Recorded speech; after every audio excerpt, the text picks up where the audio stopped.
Hi ಎಲ್ರಿಗೂ ನಮಸ್ಕಾರ. Welcome back to my channel. ನೀವೇನು ನಮ್ಮ ಚಾನಲನ್ನು ಸಬ್ಸ್ಕ್ರೈಬ್ ಮಾಡ್ಕೊಂಡಿಲ್ಲ ಅಂದರೆ ಈಗಲೇ ಸಬ್ಸ್ಕ್ರೈಬ್ ಮಾಡ್ಕೊಳ್ಳಿ. ನಾನಿವತ್ತು ಪೊಟ್ಯಾಟೊ ಬಜ್ಜಿನ ಯಾವ ರೀತಿ ಮಾಡೋದಂತ ತೋರಿಸ್ಕೊಡ್ತಿದ್ದೆ. ನೋಡ್ಬೋದು ನೀವಿಲ್ಲಿ. ನಾನಿಲ್ಲಿ ಒಂದು ಬಾಣಲೆಗೆ 1 ಕಪ್ ಆಗುವಷ್ಟು ಕಡಲೆ ಹಿಟ್ಟನ್ನು ಹಾಕ್ಕೊಳ್ತಾ ಇದ್ದೀನಿ. ಸ್ವಲ್ಪ 1/4 ಚಮಚದಷ್ಟು ಅಡುಗೆ ಸೋಡಾನ ಆ್ಯಡ್ ಮಾಡ್ಕೊಳ್ತಾ ಇದ್ದೀನಿ. ತುಂಬ ಚೆನ್ನಾಗಿ ಬರುತ್ತೆ. 1 ಸ್ಪೂನ್ ಆಗುವಷ್ಟು ಸಾಲ್ಟನ್ನು ಆ್ಯಡ್ ಮಾಡ್ಕೊಳ್ತಾ ಇದ್ದೀನಿ. ನೋಡ್ಬೋದು ನೀವಿಲ್ಲಿ 1 ಟೇಬಲ್ ಸ್ಪೂನ್ ಆಗುವಷ್ಟು ಅಜ್ವಾನನ ಕೈನಲ್ಲಿ ಕ್ರಷ್ ಮಾಡಿ ಹಾಕ್ಕೊಳ್ತಾ ಇದ್ದೀನಿ. ನಾನಿಲ್ಲಿ ಒಂದು ಬೀಟರ್ ಸಹಾಯದಿಂದ ಈ ರೀತಿ ಎಲ್ಲವನ್ನು ಮಿಕ್ಸ್ ಮಾಡ್ಕೊಳ್ತಾ ಇದ್ದೀನಿ. ಮಿಕ್ಸ್ ಮಾಡ್ಕೊಂಡಾದ ನಂತರ ನೀವಿಲ್ಲಿ ಸ್ವಲ್ಪನೇ ನೀರು ಆ್ಯಡ್ ಮಾಡ್ಕೊಳ್ತಾ ಹಿಟ್ಟನ್ನು ಕಲಿಸ್ಕೋಬೋದು. ಬೀಟರ್ ಇಲ್ಲ ಅಂದರೆ ನೀವು ಕೈನಲ್ಲಿ ಕೂಡ ಕಲಿಸ್ಕೋಬೋದು, ನಡೆಯುತ್ತೆ.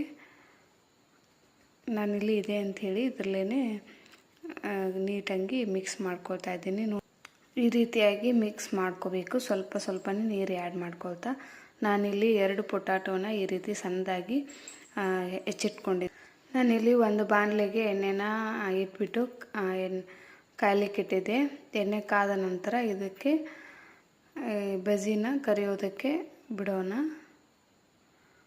ನೋಡ್ಬೋದು ನೀವಿಲ್ಲಿ ಒಂದೊಂದೇ ಈ ರೀತಿ ಬಿಡಿ. ಕೈಗೆ ಸಿಡುತ್ತೆ, ನೋಡ್ಕೊಂಡು ಹಾಕ್ಕೊಳ್ಳಿ. ಫಸ್ಟ್ ಟೈಮ್ ಮಾಡೋರಾದರೆ ಒಂದು ಸಲ ಟರ್ನ್ ಮಾಡ್ಕೊಂಡಾದ ನಂತರ ಈ ರೀತಿ ಗೋಲ್ಡನ್ ಬ್ರೌ ಬರೋವರೆಗೂ ಫ್ರೈ ಮಾಡ್ಕೋಬೇಕು. ನಂತರ ನಾನಿಲ್ಲಿ ಇನ್ನೊಂದು ಸಲ ಹಾಕಿ ತೋರಿಸ್ತಾ ಇದ್ದೀನಿ. ನೋಡ್ಬೋದು ನೀವಿಲ್ಲಿ ಒಂದು ಸೈಡ್ ಟರ್ನ್ ಆದ ನಂತರ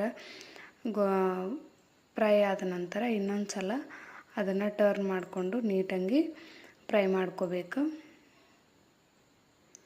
ನೋಡ್ಬೋದು ನೀವಿಲ್ಲಿ ಎಷ್ಟು ಚೆನ್ನಾಗಿ ಬಂದಿದೆ ಅಂತ. ಈ ರೆಸಿಪಿ ಇಷ್ಟ ಆದರೆ ನಮ್ಮ ಚಾನಲ್ನ ಸಬ್ಸ್ಕ್ರೈಬ್ ಮಾಡ್ಕೊಳ್ಳಿ, ಲೈಕ್ ಮಾಡಿ, ಕಮೆಂಟ್ ಮಾಡಿ, ಶೇರ್ ಮಾಡಿ. ತುಂಬ ಟೇಸ್ಟಿಯಾಗಿ ಬಂದಿತ್ತು. ನೋಡ್ಬೋದು ನೀವಿಲ್ಲಿ ಯಾವ ರೀತಿ ಬಂದಿದೆ ಅಂತ. ಎಲ್ರಿಗೂ ನಮಸ್ಕಾರ. Thanks for watching.